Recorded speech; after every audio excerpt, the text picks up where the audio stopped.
pastry at ito. Pahabol. May flowers din ako. Pero walang cake. Biscuit meron. Biro din yung pagpapain. Thank you, my love. Sabay-sabay ito.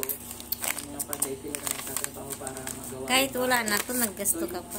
Pagpupugan ng bahay, kahit din Valentine's. And yung pag-deliver ng materials. Pero natutuwa ako kasi maganda na ang bahay po nila dito lahat. So, panatag na ako na kami lilipat ng ibang lugar na kita natin na maayos na ang pinalalagyan ng bawat isa dito bago kami umalis. Ano po?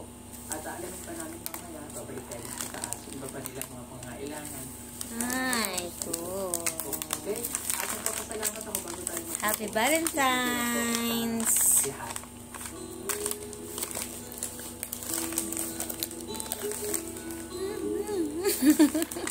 Bye-bye, guys. Pakita ko lang yung flowers. I love you.